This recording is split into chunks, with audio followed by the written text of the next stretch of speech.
ವೀಕ್ಷಕರೇ, ಕರ್ನಾಟಕ ಸರ್ಕಾರದ DBT ಅನ್ನೋ ಮೊಬೈಲ್ ಅಪ್ಲಿಕೇಶನ್ ನಿಂಬಳಿ ಇದ್ರೆ ನಿಮ್ಮ ಮನೆಯಲ್ಲಿರುವಂಥ ಅಷ್ಟು ಜನದ್ದು ಸರ್ಕಾರದಿಂದ ಯಾವುದೇ ಒಂದು ರೀತಿಯ ಅಮೌಂಟ್ ನಿಮಗೆ ಬರ್ತಾ ಇದ್ರೆ, ಯಾವ್ದಾರ ಯೋಜನೆಯಲ್ಲಿ ಅಮೌಂಟ್ ಬರ್ತಾ ಇದ್ರೆ, ಯಾವ ಯೋಜನೆಯಲ್ಲಿ ಯಾರಿಗೆ ಹಣ ಬರ್ತಾ ಇದೆ ಅಂತ ಹೇಳಿ ನೀವು ನೋಡಬಹುದಾಗಿರುತ್ತೆ. DBT ಮೊಬೈಲ್ ಅಪ್ಲಿಕೇಶನ್ ಅಲ್ಲಿ ವಿದ್ಯಾರ್ಥಿಗಳಾಗಿದ್ರೆ ನೀವು ಯಾವ ಒಂದು ಸ್ಕಾಲರ್ಶಿಪ್ನ ಪಡಿತಾ ಇದ್ದೀರಾ ಅಂತ ಹೇಳಿ, ಯಾವ ವರ್ಷ ಪಡಿತಾ ಇದ್ದೀರಾ ಅಂತ ಹೇಳಿ ನೀವು ನೋಡಬಹುದಾಗಿರುತ್ತೆ.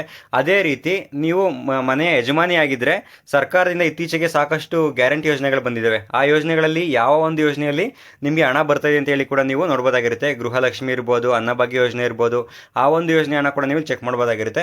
ಜೊತೆಗೆ ನೀವು ಮನೆಯ ಯಜಮಾನರಾಗಿದ್ದರೆ ನಿಮಗೆ ಸರ್ಕಾರದಿಂದ ಯಾವುದಾದ್ರೂ ಜಮೀನಿನ ಮೇಲೆ ಯಾವುದಾದ್ರೂ ಒಂದು ಹಣ ಬರ್ತಾ ಇದ್ರೆ, ಬೆಳೆ ಪರಿಹಾರ ಬರ್ತಾ ಇದ್ರೆ, ಅಥವಾ ಇನ್ಯಾವುದೋ ಇನ್ಶೂರೆನ್ಸ್ ಕಟ್ಟಿರೋದಕ್ಕೆ ಹಣ ಬರ್ತಾ ಇದ್ರೆ, ಅಥವಾ ನಫೆಡ್ನಲ್ಲಿ ರಾಗಿ ಬಿಟ್ಟಿರೋದಕ್ಕೆ ಹಣ ಬರ್ತಾ ಇದ್ರೆ, ಪ್ರತಿಯೊಂದನ್ನು ಕೂಡ ನೀವು ಈ ಒಂದು ಮೊಬೈಲ್ ಅಪ್ಲಿಕೇಶನ್ ನೋಡ್ಬೋದು.